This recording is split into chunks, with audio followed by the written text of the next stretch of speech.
Just if I hear them, hear myself. What advice? So the people that I'm seeing, they don't necessarily believe that we're on a prison planet and hop on a ship. They're cut off from the possibility of going onto a ship. They've cut off from their higher self. I don't resonate with the chakra removal, but that is a big thing that is occurring where people are having their chakras removed by others or removing them themselves. What is I never liked the idea of removing chakras because no, it is the one tool for expression. right. And why should I kind of deprive myself from the ability to properly express myself? Right, right. Yeah? It is correct. Chakras have been mostly abused for manipulation by inverting the energy flow or extracting things with the right direction of flow, but not according to your choice, but according to the demands of those who were sucking you empty. And then I can understand that someone says, oh, I would like to kind of get rid of the holes I'm losing energy through. Yes. But if you completely control your own bioenergetics and if you interact on a voluntary base, and if you give, you just have the energy flowing through from the source fields through your body to the one you serve. You're not losing anything, you're gaining from every move. So why should I close that beautiful system? Bro, can I just back up a little bit? When you said scarcity consciousness, so if you have scarcity consciousness, will that cause a ripple effect on your spiritual development as well? Because if you're in scarcity consciousness, you don't have the faith or the belief that you're what you need to save yourself is out there. In a way, it's like a reverse gear. It's like one of the many examples of how the satanic concept is inverting things. Okay. Normally, life should go like, oh, there's enough for everyone. There's no need for me to hold on to something because I know that tomorrow there's also going to be enough. Yes. So why should I waste energy in possessing things I don't need just in case I could need them tomorrow? And then when nobody is grabbing the things he does not need, as an effect, everything is free to take. Yeah? So you have a self-strengthening loop in psychology. Yeah? Because you think you have enough, you do not hold on to things, and therefore things are free, and therefore people can take things, and everything is available tomorrow as well. Self-strengthening loop in psychology, leading to a society without ownership and without money.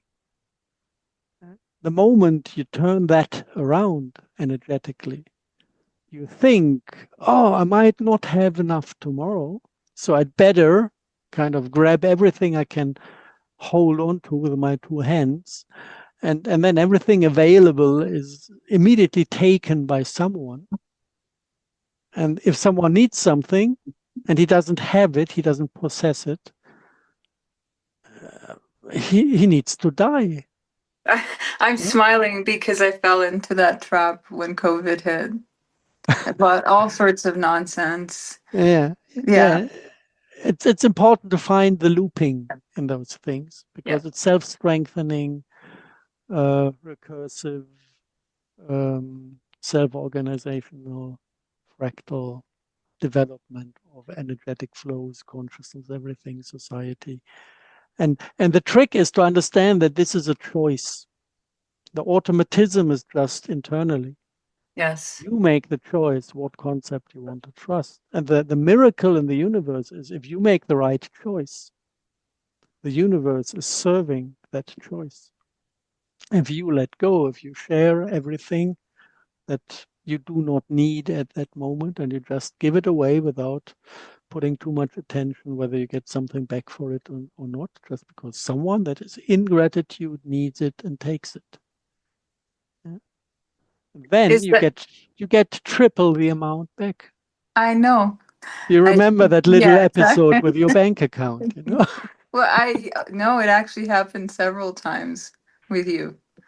Yeah. And yeah, it wasn't triple. It It was was sixfold it was because it was the sixfold. two of It you was giving. yeah, it was the two of us. Yeah. It was sixfold. And I to be honest, I didn't believe you before. I was Yeah. like, he's full of shit. And then it happened so quickly and I was like, oh. So how do you apply that to energy work? Like when we're giving our energy and there's no like reciprocation, are we being in scarcity consciousness, or is it, have we done enough? If it like, are we just, do we continue to give freely? Yeah. One step back. Okay. You were lucky that you didn't believe me. Why is that? Because if you would have believed me, possibly it wouldn't have worked. Oh, because then there might have greed. Because then you do it out of greed because you want your cash to threefold. Yeah. Yeah. And then you act out of scarcity, and the universe can just reply with scarcity. I'm So tempted to say the amount, Harold, but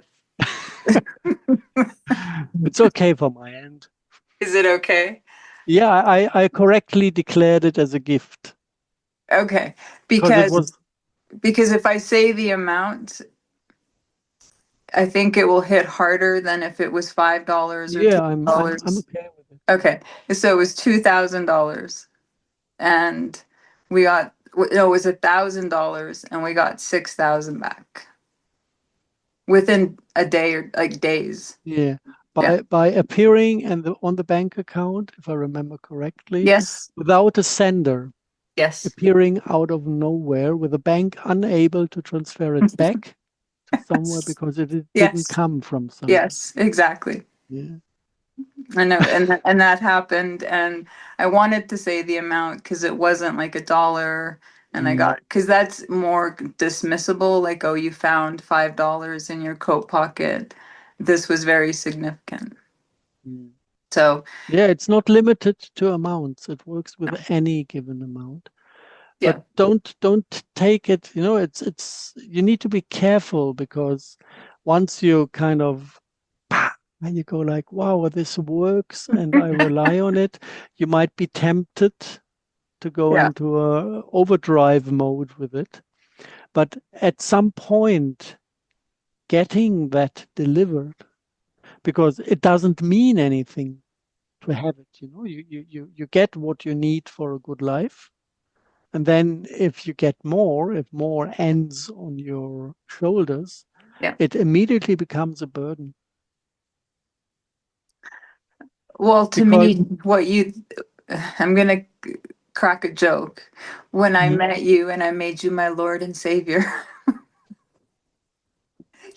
you know I didn't. But the value of what you taught me was far greater than $1,000. Thank you. And so that's what I'm like talking to you about, is how do you do that with energy work? Because I can't quantify the value that what I do has in someone else's life. Only they can. Mm. Um, what I had to learn, which was a hard lesson to take, that it's the wrong approach to focus on the amounts, because the amounts actually do not matter. What it is, what is important to focus on is the quality of the interaction. Yeah? If someone is honest and says, you know, I would like to pay you, but if I pay you, I don't have anything healthy to eat at the end of the month. Can I wait for a month, or can we skip that payment thing for this time? And if you say yes, you can feel relief and gratitude. Um, you can count on the universe to replace that loss. by something that comes in without notice, as from somewhere. If you have people that see that you are in abundance and think, oh, this is an easy victim to abuse, and they milk you like a cow, and they don't have real gratitude for what they get. Instead, they kind of have fantasies of demanding more, and then they think you're a bastard if you don't pay, all that sort of shit. It happens. And if the interaction goes into that direction, what happens with you as the one who shares is that you do lose your joy in serving. It becomes like toxicated in a way. And when you lose the joy, the universe is losing the joy in supplying you as well. So It's one-on-one kind of law yes. of resonance. So it's very important to closely monitor and watch the spiritual quality of the interaction. If something gets fishy, it's better to become clumsy again and cut it short and say, let's have a look at what we're doing here, because it is not good. And if you delay that because it's inconvenient to fight with people, suddenly abundance breaks away and universe stops supplying you to give you the hand to get out of those toxic relationships, which is in a way okay. Learn your lesson first, then I'm coming back with abundance. Okay, so then it could manifest if you're overgiving to someone that does not have gratitude, true gratitude, that you'll start to experience losses in other areas of your life, because that did happen to me. Yeah. And so then I cut everyone off and regrouped. Okay. Yeah, this is exactly how you can do it. And then it's reliable again. Yes, I noticed that shift. What would you, if someone is just starting off on this journey, where would you tell them to start? What are the key points that they need to focus on? There's a lot of external information that's coming in, whether it's chemtrails, contrails, black goo, but none of those actually help you develop as a soul, as a person. How can people shift into that personal responsibility and get to know themselves and not be so attached to the external narratives? I would make a difference between service to self people and service to other peoples. Okay. Most of the ones who come to our pool of interactions, I guess, are service to other people.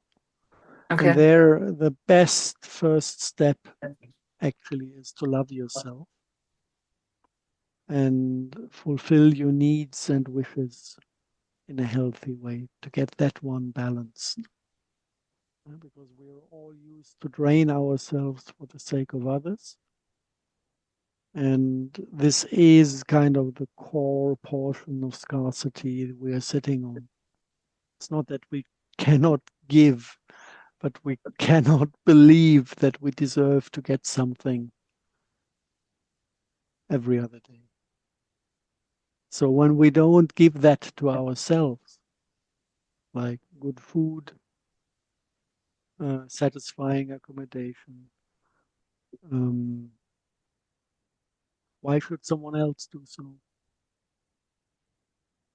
If we don't think that we are worth it. So this is kind of the very first step. And then this next step is look for your gifts. And if you do have a gift, this is exactly the right point to start and stay with. Because with a gift, you have the joy of giving automatically comes in. If you're a brilliant thinker,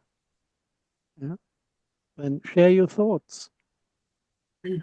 People will appreciate it because it's not because you can solve a problem, it's because they want to co-enjoy your joy of thinking things through.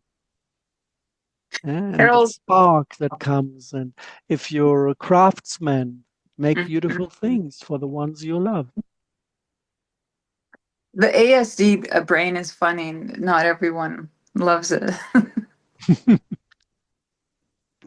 You know that. Yeah. The things that I think about are not common. I mean, same as you. And those kind of people are rare and hard to find. For me, Yeah, anyway. but there are enough people to Yes. appreciate the fruits of being a bit extraordinary in thinking capacities.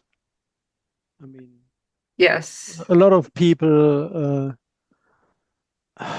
get jealous and rather would try to make fun of you because there's something they can't grab, but who cares? That's not a big deal.